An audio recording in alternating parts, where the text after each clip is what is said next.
चलिए अब बात करेंगे बिहार की राजनीति की।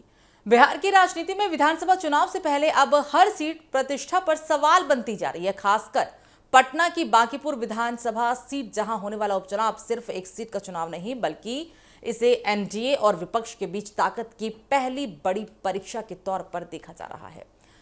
भारतीय जनता पार्टी इस सीट पर आखिरी समय में बड़ा दांव खेलते हुए अपने उम्मीदवार को बदल दिया है। पहले घोषित उम्मीदवार अभिषेक सिन्हा का टिकट वापस लेकर पार्टी ने वरिष्ठ नेता और पूर्व उप मुख्यमंत्री स्वर्गीय सुशील कुमार मोदी के करीबी माने जाने वाले नीरज कुमार सिन्हा को मैदान में उतार दिया। इस फैसले ने बिहार की राजनीति में नई हलचल पैदा कर दी। हालांकि बांकीपुर सीट बीजेपी का परंपरागत गढ़ मानी जाती है। सुशील कुमार मोदी सालों तक इस सीट का प्रतिनिधित्व करते रहे और उनके निधन के बाद यह सीट खाली भी हुई, जिसके कारण उपचुनाव भी कराए जा रहे हैं। शुरुआत में बीजेपी ने अभिषेक सिन्हा को उम्मीदवार बनाया था, लेकिन स्थानीय स्तर पर विरोध और संगठन के भीतर मिले फीडबैक के बाद पार्टी ने अंतिम समय में उम्मीदवार बदलने का फैसला किया। अब नीरज कुमार सिन्हा को मैदान में उतारकर बीजेपी ने यह साफ संकेत दे दिया है कि वो इस सीट पर कोई जोखिम नहीं लेना चाहती। बीजेपी का कहना है कि नीरज कुमार सिन्हा लंबे समय से संगठन से जुड़े रहे हैं और क्षेत्र की राजनीति और स्थानीय मुद्दों की अच्छी समझ भी रखते हैं। पार्टी नेतृत्व का मानना है कि उनकी उम्मीदवारी से कार्यकर्ताओं में नया उत्साह आएगा और सुशील मोदी के समर्थकों का भी एक व्यापक समर्थन मिलेगा।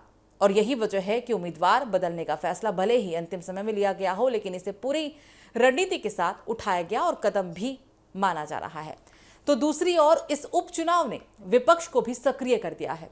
जनसुराज के संस्थापक प्रशांत किशोर ने इस सीट को प्रतिष्ठा का सवाल बना दिया है। उनका कहना है कि बिहार की जनता अब पारंपरिक राजनीति में बदलाव चाहती है और ये चुनाव उसी बदलाव की शुरुआत बन सकता है।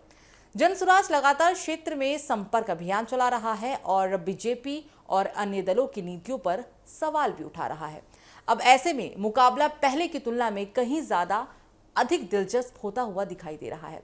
राजनीतिक विश्लेषकों का मानना है कि बांकीपुर उपचुनाव का ये असर सिर्फ एक विधानसभा सीट पर सीमित नहीं रहेगा, बल्कि चुनाव से पहले ये चुनावी सभी दलों के लिए मनोवैज्ञानिक बढ़त हासिल करने का एक अवसर भी बन गया है। यदि बीजेपी ये सीट बरकरार रखती है तो वो इसे अपने संगठन और नेतृत्व पर जनता के भरोसे के रूप में पेश करेगी। यदि विपक्ष बेहतर प्रदर्शन करता है तो उसे आगामी विधानसभा चुनाव के लिए एक बड़ा राजनीतिक संदेश मिलेगा। इस चुनाव में स्थानीय मुद्दे भी अहम भूमिका निभा रहे हैं। सड़क, ट्रैफिक, जल निकासी, रोजगार, शिक्षा, शहरी विकास जैसे मुद्दे भी अब सभी दल जनता के बीच में लेकर पहुंच रहे हैं।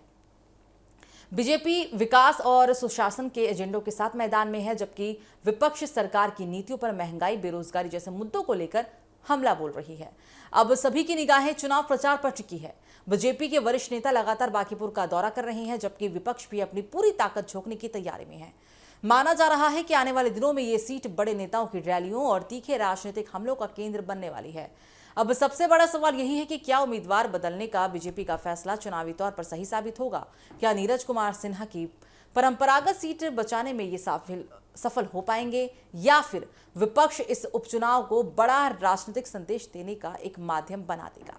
फिलहाल इतना तय है कि बांकीपुर का ये उपचुनाव केवल एक सीट का चुनाव नहीं बल्कि बिहार विधानसभा चुनाव से पहले राजनीतिक माहौल का पहला बड़ा संकेत की भी माना जा रहा है। इसलिए पटना से लेकर पूरे बिहार तक इस मुकाबले पर सभी की नजरें टिकी हुई है। तो चलिए, बुलेटिन में फिलहाल मेरे साथ इतना ही। आप देखते रहिए TV7 भारत।